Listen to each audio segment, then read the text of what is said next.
Okay, let's hit it. So Yes. tug of war is a conversation between Right. two friends. That's right. Where we talk about this feeling that we have deep inside of our souls that we know there's more for us. Yes, we know we're supposed to accomplish Right. greatness in our lives, but we are where we are. Right. There's a tension and a tug, a fight in between where we currently are and where we want to be.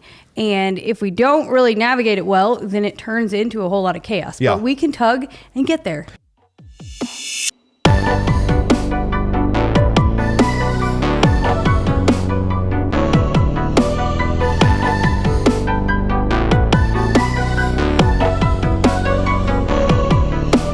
Yeah. Whenever we do the set redesign for like season 3, we need to implement the tug of war rope somehow, somewhere.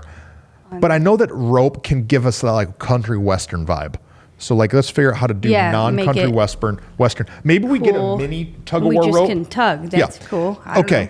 And so tug of war, and we're talking about every week things that we've learned along the way about how to get into more. How to step into more, how to get there quicker, more efficiently, more healthily usually. And so we're on whatever episode number. Correct. Up Don't into try to guess. I have no idea. 40. 20? Yeah. Oh. 40? 45. Boom. There we go. Episode 45, but today might be the most important one. Yeah. I don't know. No, they're all it's super important because we talk about this almost every single episode. Every day.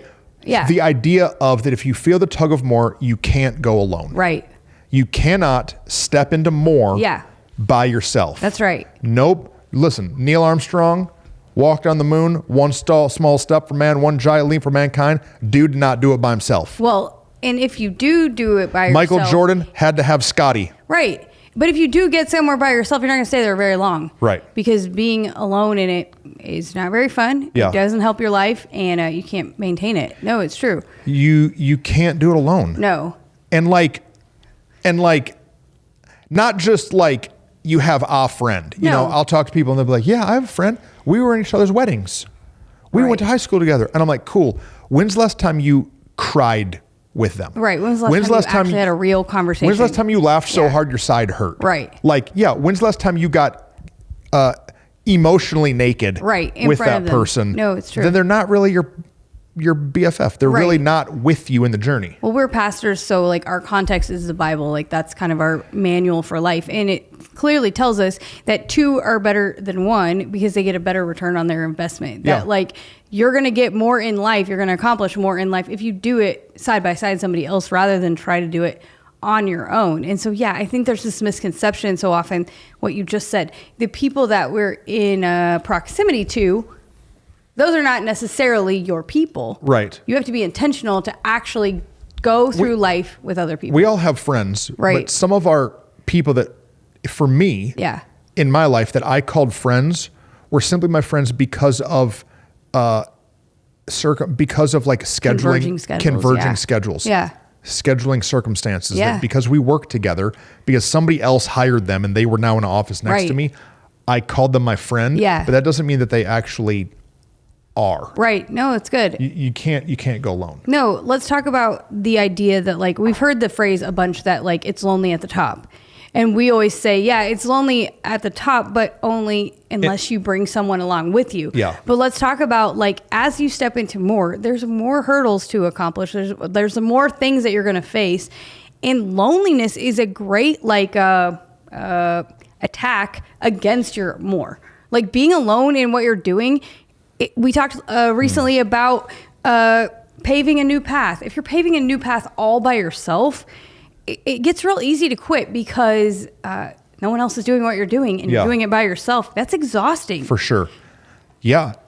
I think you said that we're people that are in ministry. I think that in ministry context, there's this stigma about how like you can't be friends with people that you're leading. Yeah. And that's probably true in the business world that like don't have friends at work. You got to separate and divide those things. Right. But like, sorry, I feel like I'm not going the direction you were. No, I love it. Keep going. That maybe you can.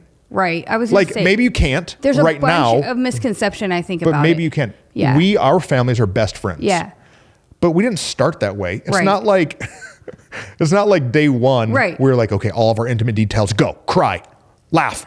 Now you and I do try to do that to other people all the time. Yeah. But it took time, energy, years. We've been friends for 12 years. I don't know, long time. That of trying and trusting and taking some baby steps together to actually be in real relationship with each other. But what you said, I think, in when you're tugging into more, if you're the boss, so say you are the boss, but there's hierarchy because there is what is it called? A flow chart? Yeah, flow chart. And we think, these things can't cross or mesh, and so the higher we go on the flow chart, the smaller number of people there are in that same level as us, and we start to think I have to be by myself. Yeah. But that's not true. No. Remember when we all first started hanging out, like Rachel and I and you, Aaron? And we would get together and everybody would talk about their life. Right. So at this time, Whitney was in sales. Yeah. Rachel was a teacher. Aaron was in airport administration. I was a pastor. Yeah. And so we would get together and Aaron would talk about pilot junk and Rachel would talk about teacher junk and Whitney would talk about sales stuff. Yeah. And then I would not open up. Right. Because I had this unhealthy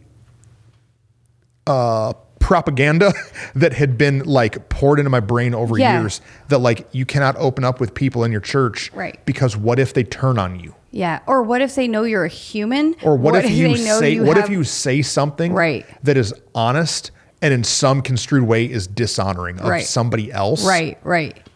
And the problem with that is that if we have nowhere to be honest, process the things of life, we start imploding. Yeah. No, because I think that in life, our own mind can play tricks on us. Our own heart can play tricks on us. It's deceiving. And you start to not be able to navigate things properly. We recently talked about forgiveness and how in the season that I was trying desperately to forgive some really, some influential people in your life. Yeah, influential people in my life and some giant hurt that I had.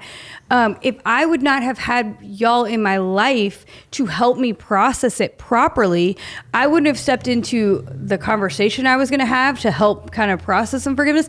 And then on the other side of it, I wouldn't have processed that conversation well. I would have remembered things incorrectly if I didn't say, here's what was said, here's how it went. Can you believe that? And have Rachel say, well, don't you think maybe they meant it like this? And did you see this perspective of that? Oh, no, I didn't. Because we're only able to see what we can see. I can't see now, here. Yeah, we all have blind spots. But you can see where my hands are right now. Yeah. I can't. It's the same thing in our relationships in life. Yeah. We have to have real people that know us so that they can see the blind spots. Absolutely. Or else we're the emperor. Right. Talk about that. I think that's a great understanding that not a lot of people, unless they're our age, are going to know. So there's this old fable story. I had it as a book as a kid. Me too. And it's called The Emperors New Robe. You can probably Google it and find it.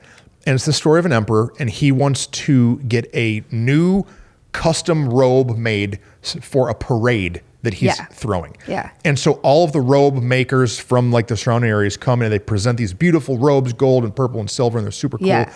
And then this new robe maker comes in that nobody knows. And he says, King, I have the most amazing robe. He talks it up really big. And then he pulls out and holds it up. Oh no, before he pulls it out, he says, but only men of nobility can see this robe. Only the smartest, the strongest, the wealthiest, the greatest have the ability to see this robe. And if you can't see it, it's because you're a liar. You're false. You're not really noble. You're weak. Yeah, you're lame. And so this robe maker pulls out this robe and it's just a hanger. Like in the book, all you see is the hanger. Yeah. It's invisible.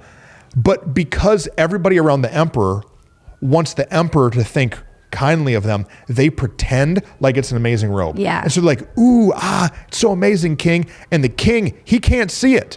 But everybody else is acting like they can see it. So he's like, oh, it's so beautiful. The tapestry, the gold, the light. And so the story goes on, and nobody who's close to the emperor tells him that there's no robe. So on the day of the parade, the emperor goes in, or king, I don't remember what they call it. There's probably different renditions.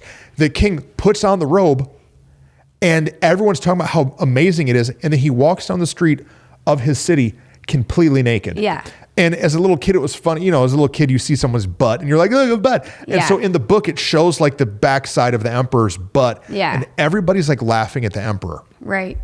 The moral of the story is don't grow in a place of leadership where you're so powerful, nobody will tell you the truth. Right. Or else you're going to be walking down the street like a fool. Or like don't create a culture around you where transparency is not allowed. Yeah. Like something that we've been intentional in our culture that of where we lead is that transparency is a part of our culture. It's one of the values of who we are. And that like if we're not willing to be transparent as leaders, then those who are following us, they're not going to be transparent with us. Yeah. And I think that what happens in the hierarchy in sometimes corporate world, sometimes especially in church world, is like I can't let them see any chinks in my armor. Is that the right word? I don't know. It might get you canceled, but is that the wrong phrase? What is it? I don't know. Kinks in the armor. Kinks. Okay. Cancel me. Let me say it. Or it's voids, holes, gaps. Let's just say gaps in the armor. Okay. If you allow yourself to let people see. No, it's the right phrase. I said it right. Oh, it is a real know. thing. A chink in someone's armor. No, that's right. But I won't say it. I will say, I'm like, it is real. Definition. We have some friends we'll ask. Yeah. How do I go back then? So you can edit it.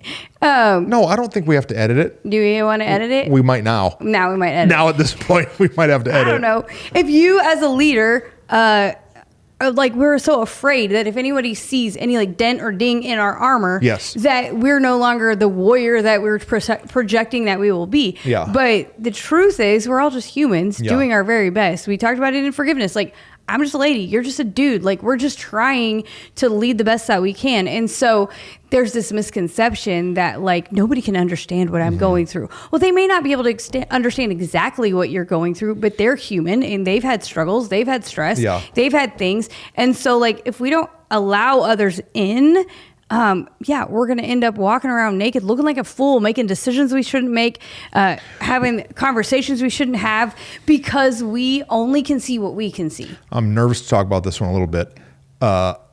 We go to a conference regularly with our church or with our staff. We take our staff and like key leaders to this conference.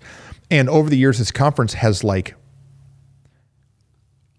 gotten not as good. Yeah, has changed. Yeah. But part of it is because the leader of this conference, it feels like has gone rogue a little bit. Right. And you sit there and you're like, do people in this organization not say, hey man, this is weird. Right. Like this is not going well. Or at least give the other side of it to say, hey, have you considered this angle? Or have you considered how this might come across? Yeah. And so something I've always been nervous about my personality is like, I don't ever want to be that guy. Yeah. I don't ever want to be the naked emperor walking on the street because all I allow around me are yes people. Yeah. Are butt kissers. Right. And so this is kind of shifting from don't go alone. But one of the ways to not go alone is to stay transparent, stay humble, and then allow people with an actual opinion into your life. Well, I think it's not just leadership. It's also just in humanness that we've seen as we, pastor people, that they have... they don't want a stigma. They don't want a persona. They don't want a negative view that someone might have of them. And so we put on this facade of who we are instead of just saying, no, I want to be in real relationships. So come with me. And don't go alone on life's journey. Yeah. Loneliness is hard. It's super hard. You said it a minute ago. You said it's scientifically proven, but then we didn't give the proof. Oh. So the Bible talks about how two can accomplish more than one. Right. So the science is, we'll go Bill Nye the Science Guy. Yeah. That if you took one oxen, oxen is like a cow that goes to work, right? And so you get an oxen and you have it pull something. Let's say it can pull 1,000 pounds. Well, that should mean that two oxen can pull 2,000 pounds. Right. But the truth is you put two oxen together, they can pull 2,500 pounds.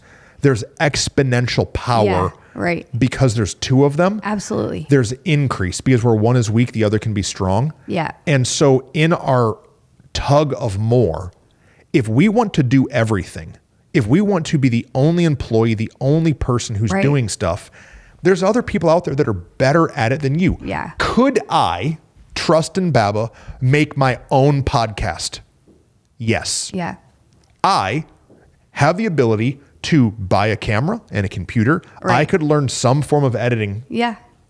I could talk by myself into a camera. I could. Yeah.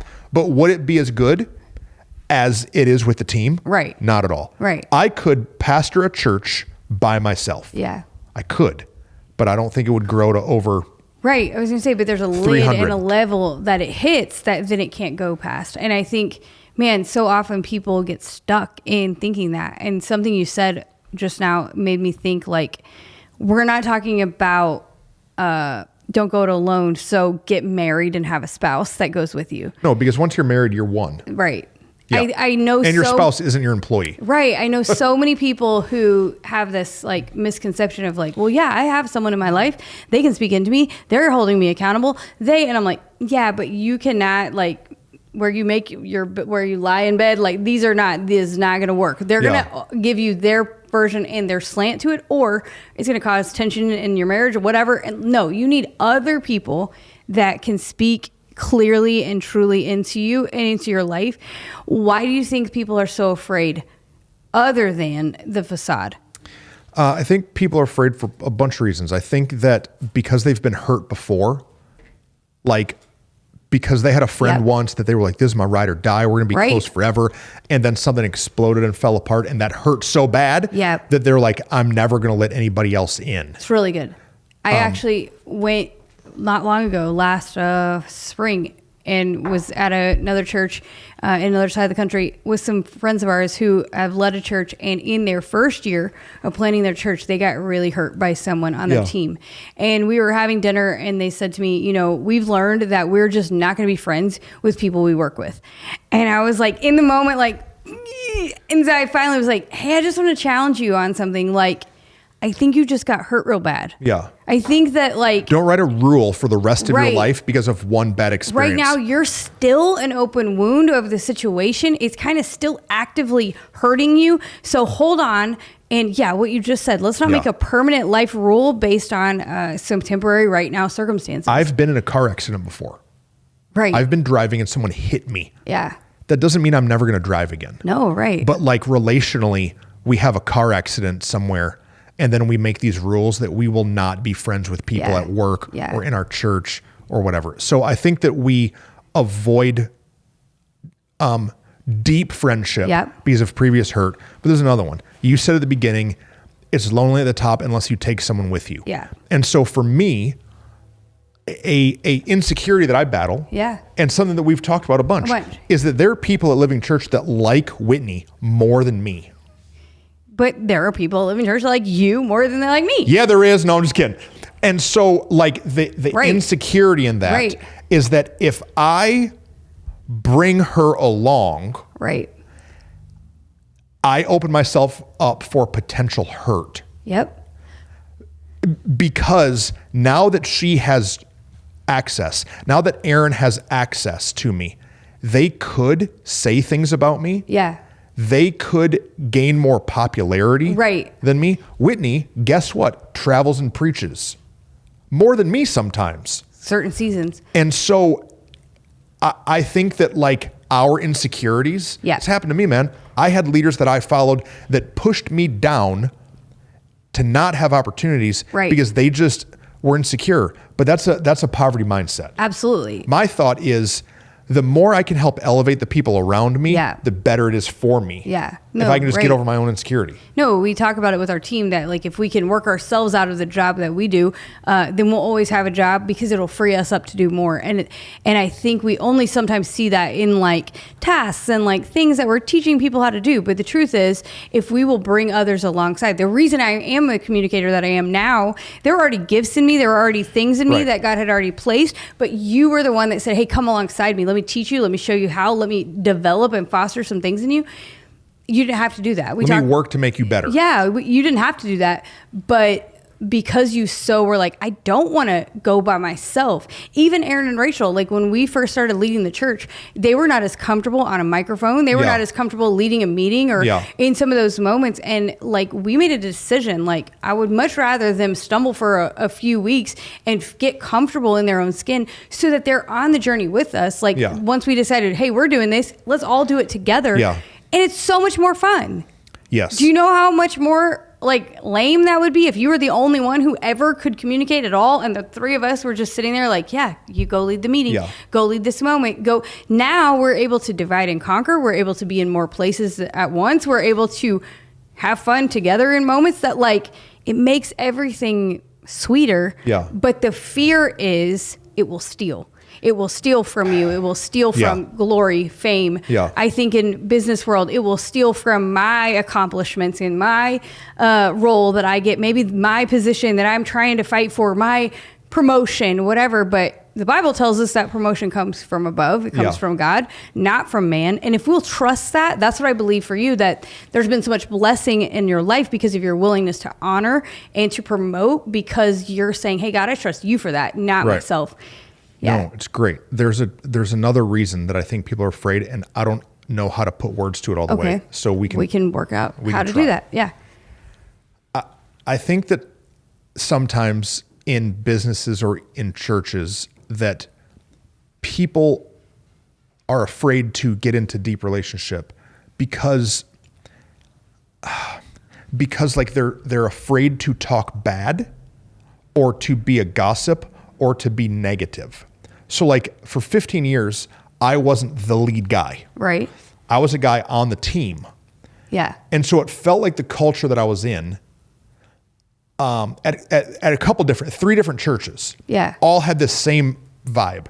That was the people on the staff, if they're actually honest and transparent with each other, because there was negative vibe, they're going to talk bad about their leaders. I'm not saying it well yet. I got where you're and so like going. I can't be close with them, or it felt like leadership made it feel like I can't be close with them because they're not trustworthy. Right. And so there was this culture that was bred into people. Don't trust the people you work with. They're out to get you.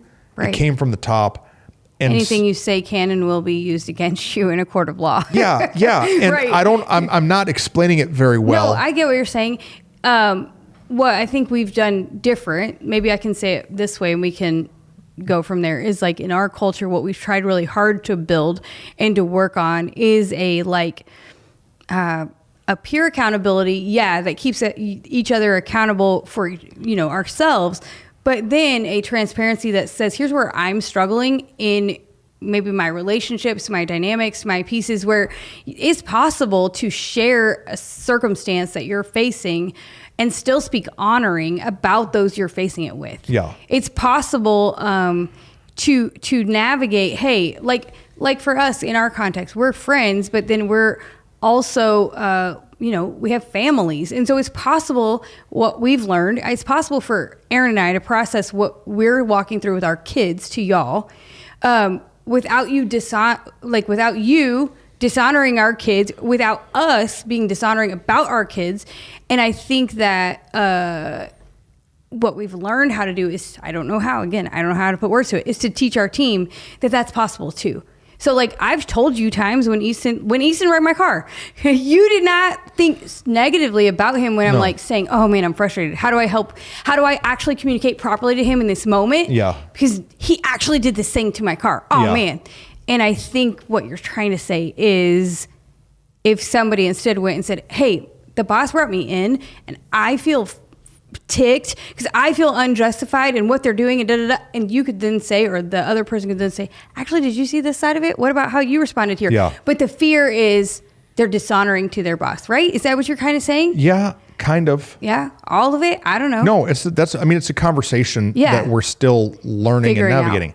Do you know one of the reasons that the four of us have been able to become really close friends? Why? Is because we're committed for the long haul.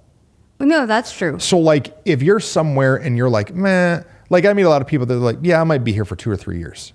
Right. If your mentality is, I'm not actually planted here. Once they do me wrong, I'm out of here. Right. Then it's impossible to really, you can't grow deep roots in a pot. Yeah. And so for me, I'm like, dude, I'm going to be at Living Church till I die. Right. I'm going to be here in Mansfield. I'm going to do this thing that God's called me to do. You guys have, and who knows? Who knows? No. But that's our decision. Our decision is we're going to make a commitment. How to carry ourselves in life. Correct. Yeah. And so I understand if you're like at a place that you're like, I don't know if we'll be here for another 2 years. Yeah. Then it might be hard to. No, I get what you're saying, but that doesn't mean you can't build strong relationships around you. Yes. It doesn't mean you can't. You can maybe go. You might be going alone at your daily tasks of job, but we believe that we're more than the job and the tasks that we do. Yeah. What? No, it's so many thoughts. We haven't talked about this in years. Okay. Like this dynamic of relationship. Yeah. So like for me, I said at the beginning, I remember when the four of us would get together and we would talk about all y'all's jobs except mine, because I felt like you guys were going to the church. Right. You were not on staff. You were parishioners in the church. And so it was not a thing that I was allowed to talk about church problems with people that attended the church. Right. And I get that it can be a tricky dynamic. It is tricky. Yeah. And it's dangerous. Right. And if you have a problem with your leader, you should not be talking to people in the church about your leader. Right. That's what I was trying to get to earlier. I didn't know how to put words to it. But for us, the way that worked is it took 5 years. Yeah, for sure. It took 5 years of friendship for me to know that y'all were trustworthy. Right. It was not, we had 3 dinners and then I started spilling the beans about my leader. Right. No, true. This is what I've been trying. I didn't know how to get I get what you're saying now. Yeah. And so, because we have so many pastors that are engaged with our content. Yeah. That we're not saying go and make a friend in the church, have 3 dinners, then start bad mouthing all the ushers and all the other leaders in the worship don't start bad mouthing everybody. But I'm saying for Rachel and I, we were invested in you guys relationally for 5 years. Yeah, for sure. And so, so you became a sounding board for my life before I allowed you to become a sounding board for my ministry. Yeah, got it. Because let's just play it out. If Enrique, love Enrique, shout out, that's what's up. If Enrique and Cassandra make good friends at Living Church, which I know they have and I hope they continue to do, but Enrique gets mad at me about something and he's mad, Pastor crazy, whatever. It's not going to be good for him to just go and say, man, Pastor Truston crazy, man. What's wrong with this dude? But after 5 years of a relational track record, you have to have some places to open up. So I think that pastors fight against their staff having a relationship in the house because they're insecure. They're insecure. My staff's going to start talking crap about me to people in the church. People are going to leave the church. But that's only if you're a pastor who's not transparent and open to critique. Right. No, yes. True. I don't know if I'm going too deep or too heady. No, I love it. I think it's... Is this making sense or are we too heady? No, Bailey's saying it's good. Yes. Because that translates everywhere. That maybe in your job where you are, you can't yet talk about every piece of it. But you either need to be intentional to spend some time building each relationship around you, or you have to recognize there are different relationships you need for different moments. There's different... it just so happens for us in our context is that we've been able to navigate all areas of our life together. But that's not always true for everyone. Sometimes you need the friend that you can process work stuff with, the friend you can process family, life stuff parenting, with, money, health, religious, like your church life, your relationship with God, like all those. Sometimes you need different, and we do have those too. Like you've talked about your friend Sean that helps you. I am not the best person in your life to help you on your workout, all that life journey. We went to lunch today. Whitney, did you or did you not order chips and queso at lunch today? I did. Now, did we eat them? Not really, but I definitely ordered them because I am a celebratory, we talked about this, personality that's like, we had some new friends at lunch and I was like, I want them to feel excited and comfortable. And so like, I'm not the right person to can't hold me accountable in every... to work out at the gym. And you're not a man. So you can't understand all my man struggles. And so there are other people that hold me accountable. I mean, that would be super. We already have a weird relationship, but that would be not allowed. But yes, that like, I'm going to be like, bro, we had to go to city council last night. We didn't get home till almost 10 p.m. Like, you don't need to work out in the morning. Like, take care of yourself. Rest. I went sleep in anyway. Like, that is who I'm going to be. It was back day, baby. Okay. I don't even know what that means. Yeah, it was a heavy one. You need need deadlifts lightweight. Ain't nothing but a peanut. Okay. You need other Some voices. people know. Holla back, Ronnie Coleman. You need other voices in your life speaking because you're not going to have the right context in certain things. We got into the deep, sad side of like pain. Yeah. But do you know what else is important about having relationships? It's way more fun to celebrate together. Oh, way more. I love going to dinner with Rachel. I love my wife. Yes. I have so much fun. But do you know what I love in a different way and equally as much? Yeah. Going to watch a movie with Aaron and laughing. Yeah. We went the other night. Rachel and I literally are on our phones most of the, not all of the movie, but a lot of the movie because we don't really care. But the two of you, I wish I could have taken a video like while y'all were laughing, but the ridiculousness of the laughter that was happening because you're watching this silly movie. But it's because you have so much more. It's not only you can like make it. It's lonely at the top unless you take somebody with you. Yeah, but it's also way funner. Way funner. If you take someone with you. Grammar that we use, but it's true. Way more funner. Way more. And so like Aaron for me funner. is a breath. And I think I'm a breath to him. Right. Now sometimes I'm heavy and I'm like, bro, we have to talk. I need your wisdom and your help. Right. But like sometimes I hope that I'm a breath of fresh air to him. It's super fun, dude. And you and Rachel just get to laugh and put necklaces on your cell phones. Exactly. And so like make a friend, man. Yeah. What's Proverbs say? That to be a friend, you have to show yourself friendly.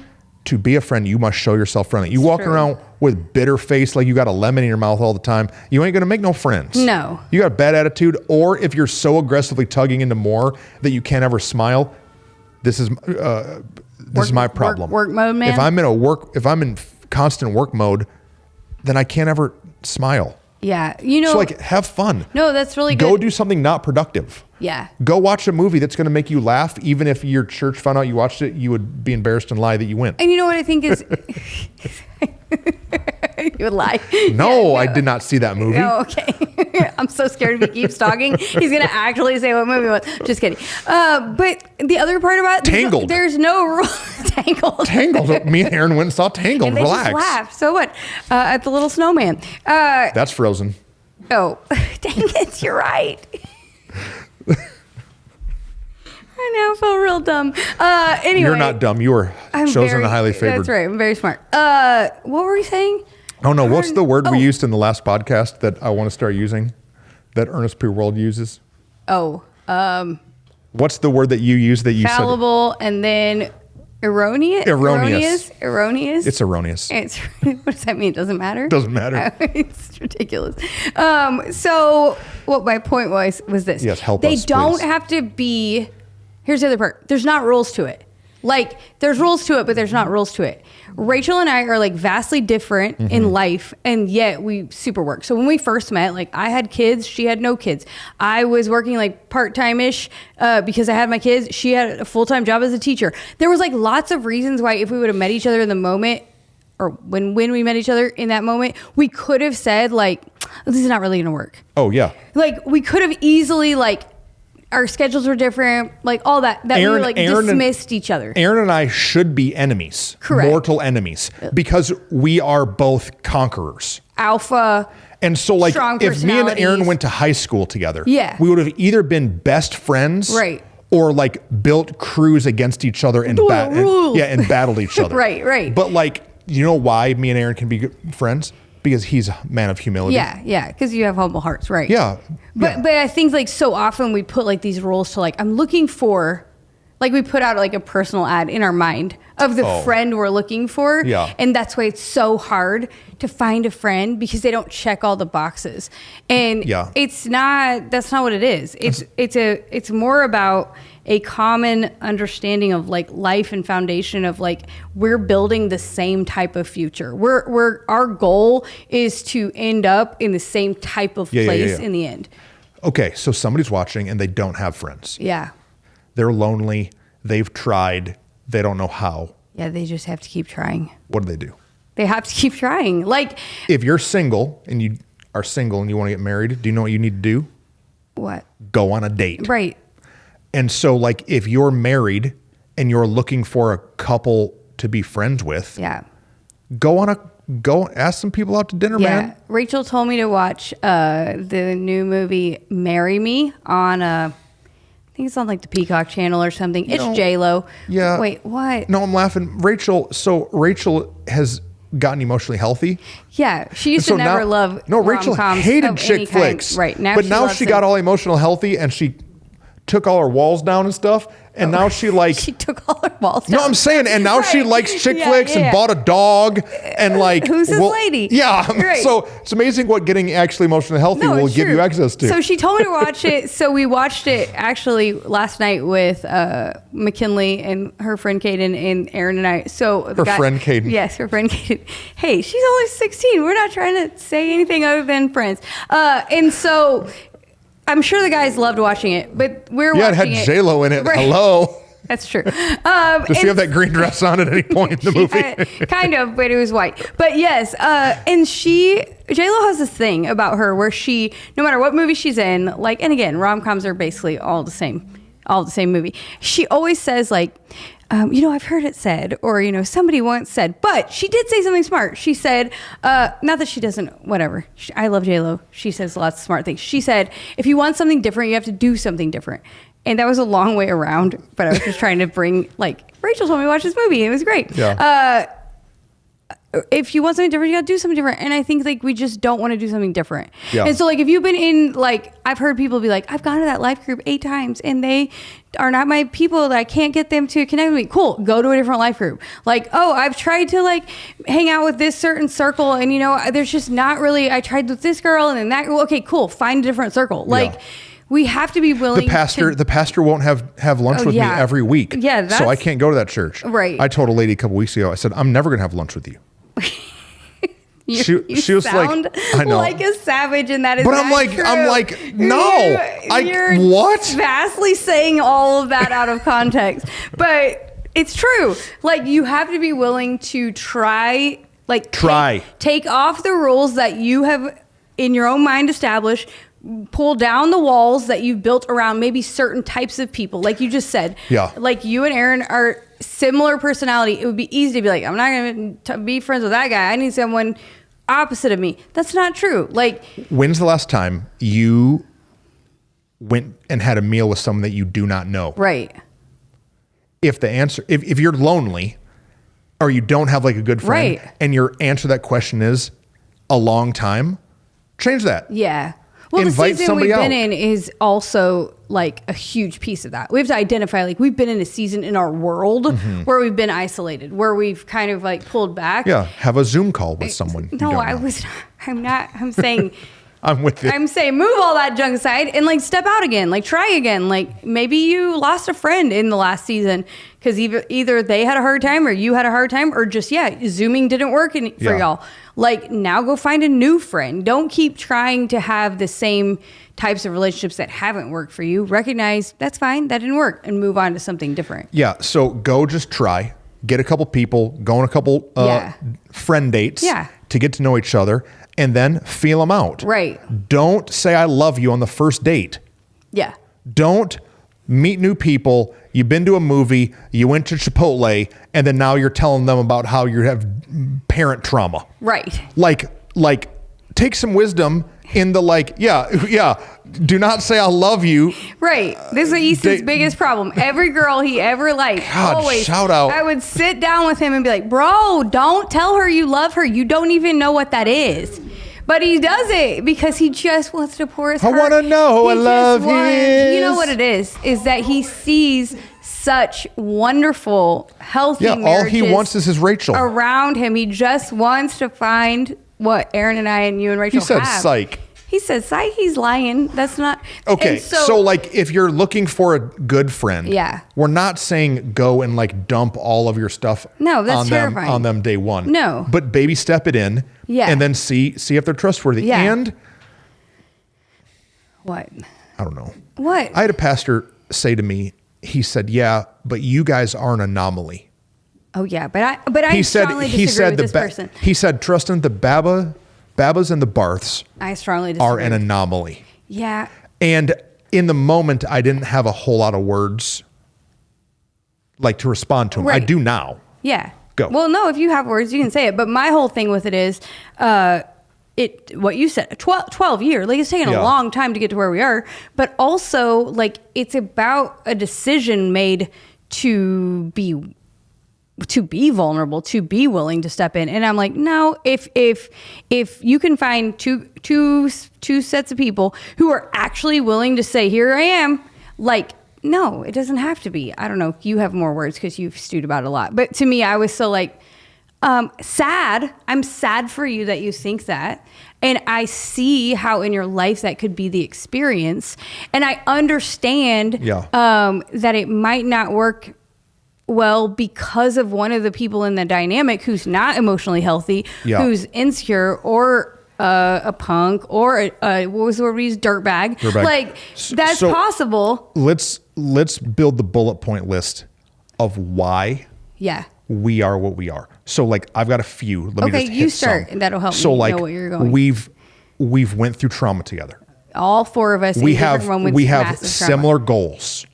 Absolutely. I think it's a big piece. We've laughed together. Yep. We have called each other out on crap and survived it. For sure.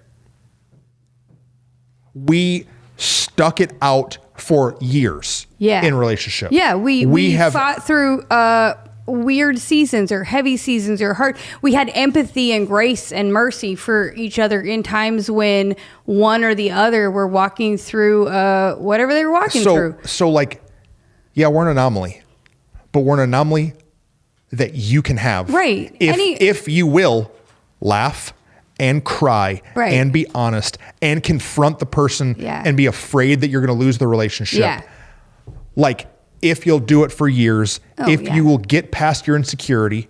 And share your insecurity. And so like Rachel has said to Whitney, I'm a little insecure around you. Aaron has told me I'm a little insecure at moments around you, and vice versa, every other direction. Right. But when we're willing to say really awkward stuff to each other and all guard our hearts. We say all the words. Like, we say all the words. That's just what we say. And so like... Even the last 10%. Yeah. And if we don't, then we're not holding our end of the bargain. It's like we made this... You remember when you were a kid? Well, I don't know if boys did this, but like we would... Like they would do like... Yeah, don't boys do it too? I don't know, like blood buddies or like blood sisters. Like you would like prick your finger and like, I never did that. No, I always thought it was weird. I'm pure blooded. But people would, because it was like this idea of like, now we're united forever. Sometimes I say things just to see if I'll get Bailey to laugh. You're silly. But that's what we like made this pact of like, we started saying ride or die. I think because we watched what's your car movies that... Fast and Furious? Yeah. I think we watched like a Fast and Furious together. We're about family. Yeah. It's like ride or die. It's my family. Yeah. And so I think that's where it came from. But we started saying it like, it doesn't matter. Like we either are all going to crash and burn in this moment or we're going to keep running into everything we have. And like, I think it's a decision that you have to just make with somebody. And that's going to take time to get to that point. Yeah. But it's just built on little moments of trusting each other. That's all it is. Dude, so good. I don't know how long we are because our timer's broken. If you want to donate to the Tug of More, we need a new timer. Oh, yeah. We're along, so we're good. We're good. We're like right at 40 minutes. I got one other thing. Oh, well, really fast. It's fine. So like if you want to climb a mountain, you can't do it by yourself. That's true. If you know, there are people that run like these super ultra marathons and they run like 100 miles. Yeah. 100 miles. You know what they do is sometimes they'll schedule people that will run like 20 with them. Yeah. You can't get to more by yourself. You can run a 5K on your own. Oh, yeah. But you can't run a 100-mile marathon. You can climb like little tiny mountain, but you can't climb Mount Kilimanjaro by yourself. No, it's good. You cannot. Rocky did it, but he's a fake character. He's pretend. You cannot. You cannot do it alone. We talk a lot about the like time and effort and energy, and then the like all the bullet points. What you're talking about is the fruit that comes from it. Is that there's somebody there to go. You can do it. Keep going. Like I'm gonna call you out on your crap. You're gonna call me out on mine. But most of the time, instead, what it actually is going. I believe in you. You got this. No, you can go. Don't forget who you are. You're the best. Like all the like what you're saying, the cheering you onness of it. If we didn't have that, eventually you hit a lid and you can't keep going. We need to build a friend training camp. Okay. where like the four of us, we invite other couples of four and we train them how to become friends. Yeah. It's like you're interested in this. It's like marriage counseling. Yes. It's like marriage counseling, except not couples. No, it's good. Okay. Yes. So good. Love y'all. Send us a timer. Yeah, please. Oh man. Like, follow, share, all the things. Boom. Shakalaka. See y'all. Bye.